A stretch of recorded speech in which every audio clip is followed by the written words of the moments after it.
This is Jay Martin. Byron, we just heard from you. Otherwise, I want to do a quick round of introductions, super fast, 30 seconds or less for the benefit of the audience so they know who they're listening to. 30 seconds or less. Who are you and how do you spend your time? Mark, I'll start with you. Mark Yaxley. I spend my time helping people invest in precious metals and store those precious metals in secure storage facilities around the world. Thank you, Mark. Darren. Darren Klinck, executive in the mining and exploration space, actually here representing Discovery Group, which is a sponsor, and on the board of a couple of Discovery Group companies, past president of Bluestone, which was also a Discovery Group company. I spend my time trying to find, develop, finance, and hopefully sell successful companies. A handful of the Discovery Group companies have been top picks at the show, even this morning. What I love about the cohorts, the clubs like Discovery Group, is the companies get to pool resources, and resources are always scarce for exploration companies. So I love it when we see these alliances form because they can borrow off each other and become stronger together. Thank you, Darren. Mark Skousen, over to you. Well, I've been referred to as the legendary Mark Skousen. I'm sorry. Apparently, I'm the oldest person here, which I know is hard to believe. But I started off in this business in the 1970s. My very first investment was a silver coin, not a stock or a bond. So I'm very familiar with the hard money movement, or as Jim Dines called it, the hard body movement. I know it's early.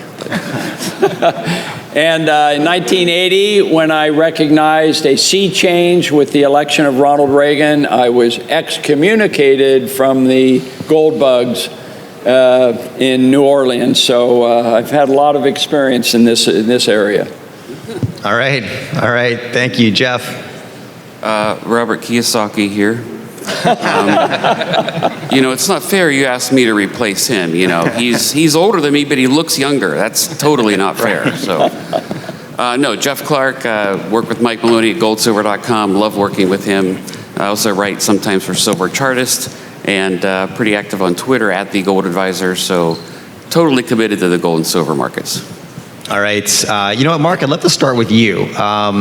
Explain your business a little bit, right? Because I feel like you've got the best beat on dollar inflows to physical gold. And so, question one, are we in a gold bull market still? And if yes, what inning are we in? That's a good question. So very quickly, what our business does, we sell physical precious metals to retail investors all over the world, most of them mid to high net worth investors, and we help them store it, like I said earlier. So we are basically talking to investors every day about trading physical precious metals. Are we still in a precious metals bull market? Using the term bull bear, it doesn't really matter. I think that the outlook for precious metals, physical metals, is still very, very good. So whether we be in a bull market or not is not really relevant to me. I wouldn't necessarily categorize it. But I would say that the outlook and fundamentals for the metals remains very, very strong. Demand for physical metals, in case you weren't sure, is still very strong. 2020 and 21 were record years for physical precious metal dealers, and 2022 up until very, very recently, demand was still very, very strong. So in terms of innings, maybe we're heading towards the seventh inning stretch. People are getting a little bit tired. They need to stretch their legs, have another beer, but there's another leg up in this market, definitely. And you said it just cooled off recently. Do you attribute that to the very near-term cash calls occurring everywhere? Exactly. I think that this behavior is very, very normal for precious metals. Typically, when you have an equities market pullback, you will also see gold and silver trade downwards. The price will go down and eventually will accelerate upwards after a very short-term downward leg. That happened in 2008, right? I think when Bear Stearns collapsed, the gold price was about $1,000. As the crisis matured, it fell to $700. And then I can't remember what happened next. Maybe somebody could remind me what happened to the gold price after that. They recovered very fast, and then later on, they really soared. That's right. All right. Anybody want to comment on what Mark shared? Jeff? I don't look at it as whether this is a bull market or it's now a bear market. The terminology doesn't really affect me, like Mark is pointing out. Until there is a structural change in the monetary system, I have to be long gold. I absolutely have to be long gold.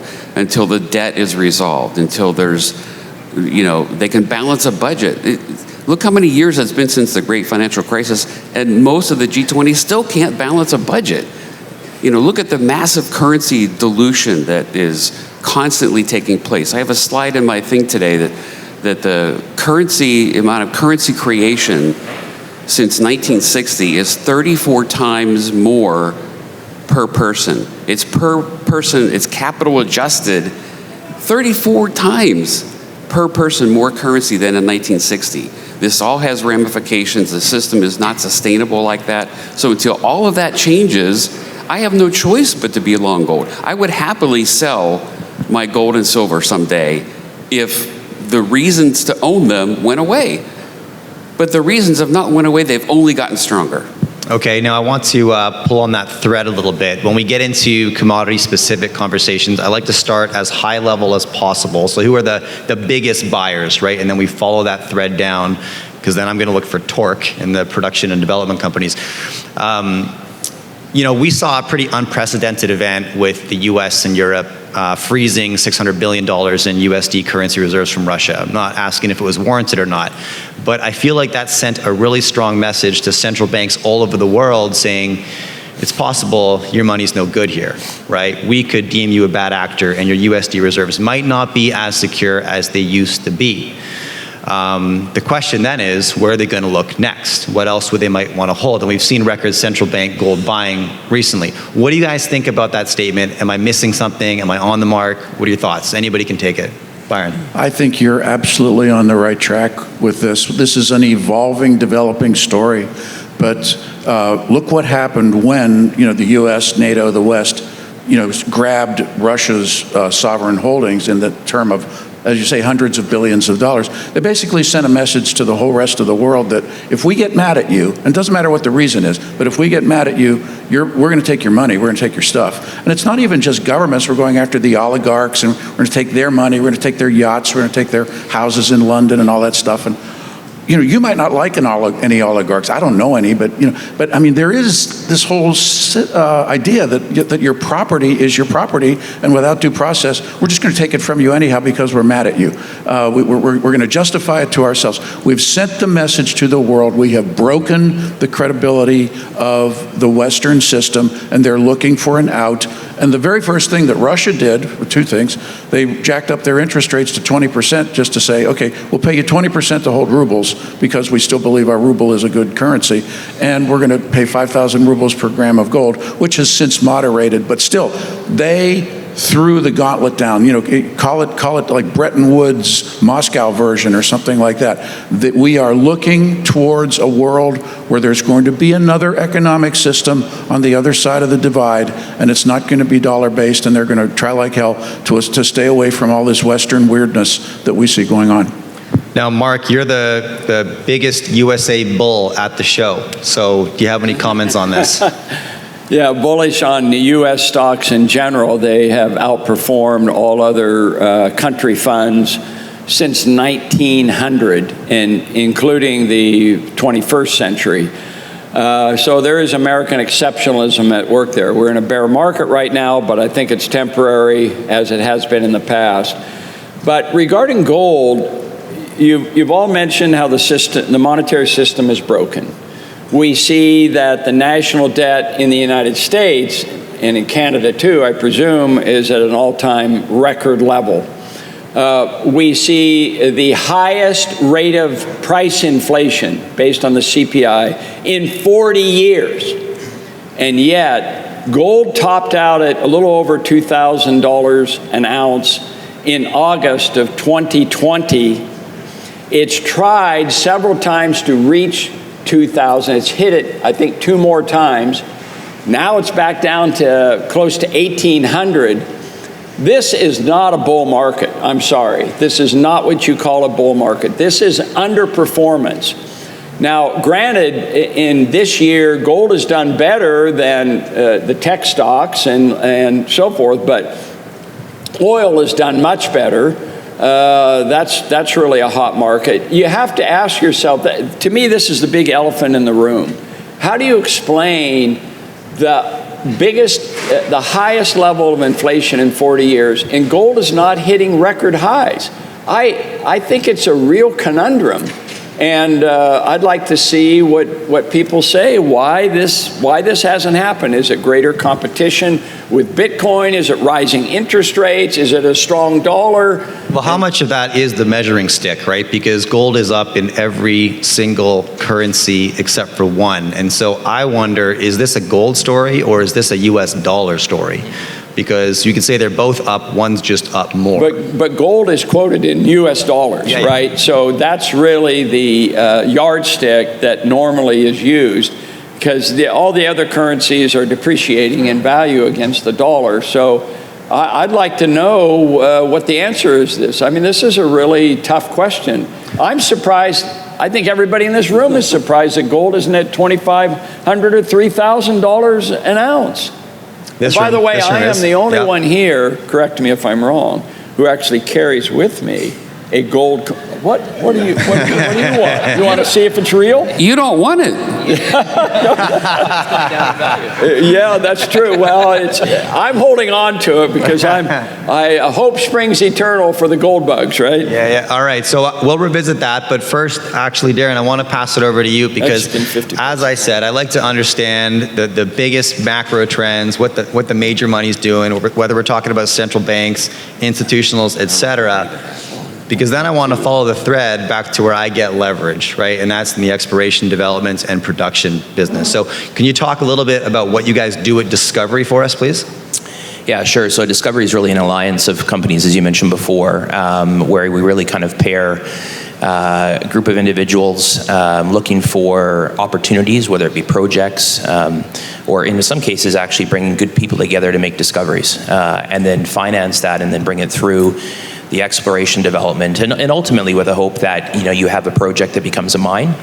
Perhaps, and in fact, Discovery's group's really sweet spot I think is around its people, and its collaboration, its idea sharing, but then also to get those projects to a point where they are attractive for someone to develop. The most recent, of course, would be Great Bear.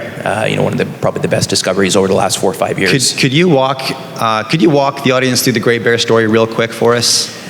Well, Chris Taylor, unfortunately, is not here right now, who's the founding CEO, but Chris and John Robbins, who was obviously instrumental and a principal at Discovery Group, and Jim Paterson, both advisors to the company. And that's an asset that was in Ontario. Kinross has, of course, just recently bought that out for, I think, $1.8 billion. But it was in the quote-unquote wrong rocks. Right, wrong rocks, yet in the Red Lake district, which of course has produced millions and millions of ounces of gold historically and has a long and storied history in Canada. And the wrong rocks turned out to be the right rocks, and that was a stock that I think not too many years ago you could have bought as much as you wanted at 35 or 40 or 45, 50 cents. And through the success of obviously smart people and being able to finance, and of course always a little bit of luck, that company was purchased by Kinross for $29 a share. You said 35 cents, and then you said $29. All right. Yeah, those are the metrics. It doesn't always happen like that, of course. That's obviously what we'd all love to see, but but I just feel like it's important to celebrate a win, right? This is a Discovery Group company. It was the story of the year last year. I met somebody on the floor yesterday. I don't know if they were lying to me. They said this is the first resource stock they bought, and they bought it at 50 cents. So did they hang on to $29 because they have a very good intestinal fortitude then, if that's the case? I doubt it. But either way, I said, please don't believe it always works out that way. All right? Absolutely. Yeah, okay. No, it's lots of hard yards in our business, absolutely. Who is allocating capital to the gold sector right now? Jeff. Okay, what are you doing right now? Well, I look at it like this. We had the major sell-off in gold and silver in 2008, right? And then we had the major sell-off in gold and silver during the COVID crash, right? Gold has now sold off almost exactly as much as it did during the COVID crash of March of 2020. I mean, are you going to tell me the circumstances now are as bad as the initial throes of COVID hitting us? No way. This is an overreaction that's why I'm buying. So I'm not saying this is the bottom or anything like that. I'm just saying I am allocating capital because I love, my bumper stickers are I heart volatility because I like volatility. That's what's going to make us wealthy eventually, right? With mining stocks. And, so I think that's what's going to happen. And the second one is I heart panic. I love panic. I like to buy panic. Some of my biggest wins in my personal portfolio were the result of me buying in March of 2020. And I think that's going to happen again. So the technical signals don't really matter to me too much. I'm looking at the fundamental picture and what the next chapter in this book on gold is, and therefore I'm buying. So I am allocating capital to gold and silver, but a lot to miners right now. Okay, and Byron, you're also in the stock business. What are you doing right now? Are you patiently waiting on the sidelines to see what occurs? Are you in hunting mode? What are you doing right now? I'm hunting in a stock picking kind of mode. Geology background on my side. I love great assets, and then having been around the industry, I love great management teams.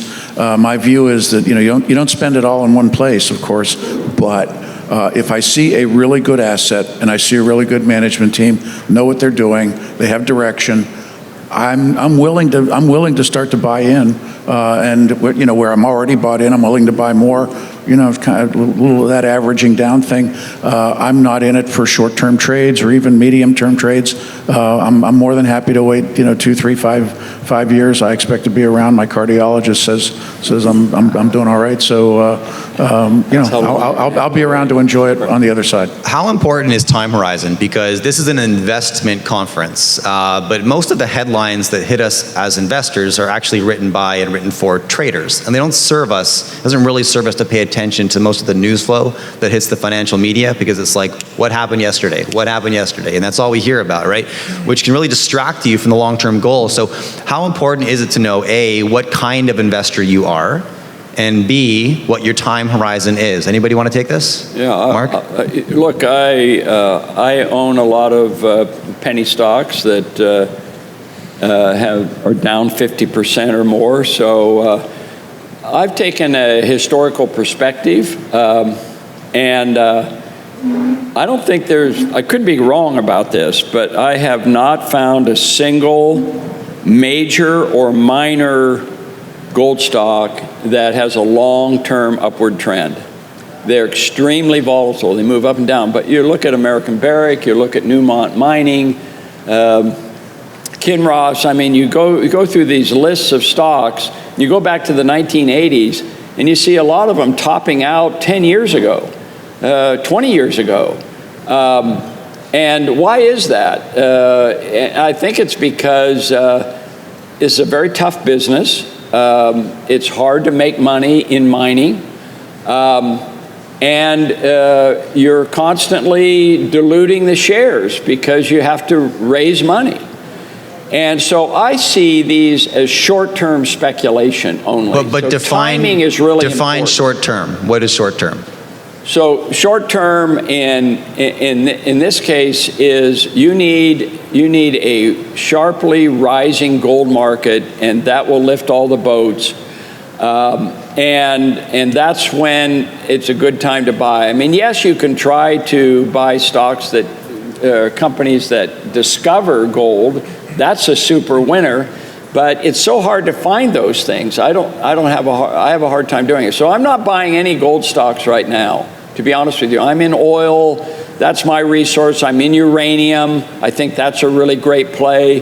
The gold stocks are way down, and I guess you can dollar cost average, and you can be hunting, and you can find special situations. But in general, I think it's a very tough market. You have to remember, gold is a leading indicator of inflation. It's a leading indicator of inflation. And it did predict gold was moving up very sharply in 2018, 2019, and into 2020. And then it topped out. But it anticipated this inflation that we're suffering from right now. And now it's really not, it's predicting that inflation is going to come back down. I think that's what gold is really struggling right now, and that's the reason. So I tend to be pretty conservative at this point. Well, I appreciate that, and the somewhat contrarian opinion. I think the volatility the volatility that's changed my life for the positive has been generated in the precious metals equities market. Now, I want to frame that around having the correct insurance policy in place. It's a super high risk market. It's also one that can change your life, right? If you're willing to do the work, right? Coming to a conference like this is a great first step. Listening to experts like this is a great second step. Make sure, if you're ever allocating capital in this market, go talk to the CEO. They're here because they want to talk to you. And these are small businesses, so it's not like you're investing in some major corporation where you can't meet the management team. You can look the CEO in the face and do that before you let anybody have an adventure with your money, right? That's what they're here for. And you're investing in the decision-making, the judgment of one or two individuals when you're investing in this market. And I don't know of any industries that can provide the upside, right, and the volatility to the downside. So let's talk about that. How do you protect yourself from that? Now, I've got some rules of thumb. For example, every dollar that might go into the spec market, I know how many are going into the war chest. My war chest is physical gold, it's cash, and home equity. Mark, do you want to comment on this? Because you're in the hard asset business. That's why I wanted you here. Never put it all on red, right? Make sure you stay at the table. Market's correct and you never see it coming. So talk to me about this. Yeah, I think any portfolio should contain both elements. You need equities, including mining stocks, to create wealth. And then you need physical assets or hard assets like physical gold or silver to preserve your wealth. That's really what physical gold is. It's wealth preservation. It's wealth insurance is another term that we like to use. You do not buy physical gold to get rich. You don't buy physical gold to create wealth. If you're doing that, you're not doing something correctly. You should be looking at mining stocks. You should be looking at equities or other investments that will earn you interest or dividends or other types of returns. So I think you really have to make that differentiation in your mind. One portion of my portfolio is to make money and generate wealth, and the other is to preserve wealth, and that's what physical gold over the long term is good at doing. I love that, yeah, and I actually reflect that, like Taleb's approach, the barbell approach, super boring hard assets over here, super exciting high risk speculations over here, and you touched on a key point that gold is boring, and it should be boring. A safe haven asset class should be boring. That's what safe is, right? You can find excitement in the trade show there. Go look for it, right? Darren, any comments to add to that? And maybe one thing I'll add is that we had a lot of conversations yesterday about when can we expect more general capital to enter the resource space. What are your thoughts on that? Yeah, well, I think that's actually something that from an investor perspective, but actually from an explorer or a developer, those generalist investors getting involved in the space really tends to move things quite quickly. We're not there now. Definitely, we see how much capital is sloshing around in the marketplace, and it's almost akin to everybody trying to get through the same door at the same time at the same price, and we know what happens in that case, right? So it's tough to pigeonhole that, but I think in the environment that we're in here right now, there is a lot of uncertainty. Going back to the point before as to why not, is gold not perform better? I think probably we're all scratching our head a little bit. But if we also think about my generation, even my parents' generation, the next generation, we haven't really seen hardship, have we? You think about the baby boomers and my generation now, the next generation. What's really hardship, and when I think about my grandfather, my great-grandfather that emigrated to this country and homesteaded in Alberta 100 years ago, they knew what a dollar was worth. They knew how hard it was to earn that dollar. And I think when we see the amount of capital and sloshing around in the marketplace and things are going, up 100, 200, 300%, it's maybe a little bit too easy. And I think back to the point here, gold, I was once told, whether it's gold or copper or a bag of wheat, things that hurt when you drop them on your foot, things that are tangible, maybe a simple sort of analysis for a farm kid from Alberta, but I think there is some realness to that. 100%, yeah. Mark? Yeah, I'd like to tell a little story which I think is really relevant to this whole issue. And it didn't happen here. This is the first time I've been to this conference here, and I've really enjoyed it, by the way. You've done a super job. And I have been a regular attendee at the New Orleans Investment Conference. This is a gold bug type of conference. And I remember giving a talk several years ago, And after I get in, I was bullish. You know, I was the bull in the room, so to speak, in an era where there were a lot of bears in there, and a lot of the exhibitors were gold mining companies and so forth. And after my speech, 3 or 4 professional people who were lawyers, doctors, and so forth, they came up to me and they said, well, it may be a bull market, but we've lost 70% of our net worth, or our investment portfolio. And I said, how is that possible? The markets are hitting an all-time high. And he said, well, we went into the exhibit hall and we bought all the penny stocks that were promoted there, the mining stocks, and we're down 70%. From a year ago, you had a bear market. And that just shows you how treacherous this market could be. But they asked me the question, so what should we do? Should we just lick our wounds, sell, and move on? I said, well, you know, there's called reversion of the mean, right? Reversion of the mean. I think that would be a bad thing you bought at the top and you want to sell at the bottom. I mean, that's a major blunder. So you've already lost some money. You might as well hold on and see what happened. And a year later, one of the people that was there came back to the New Orleans conference and said, I made $1 million on my investment because it turned around. And I said, sell. Sell. And, you know, this is the thing in this business. If you're right, Rick Rule says, you've suffered the pain, now enjoy the gain. You ever heard that phrase? Rick is right, spot on that. So when you make money in this market, you need to take your profits as they come along. I think that's the best strategy. Byron, I want to give you the final word here. You look like you have something to add. Well, I would say that if you're here, you've followed the markets for the last 3-4 months. Oil, natural gas, energy in general has had a really boom year. I mean, for all of the social disapproval of fossil fuels, we're destroying the earth and all that kind of stuff. Yeah, they're up 60 and 70 and 80%. I mean, we're talking big companies like Chevron and Exxon even. Because a few months ago, with the war in Ukraine and what have you, they became a thing. And all of these people running the funds and all the big money that you were talking about that's sloshing around, they all said, oh, gee, even though all the cocktail parties that we go to we're told, don't invest in oil, don't invest in natural gas, terrible fossil fuels, they still put their money there.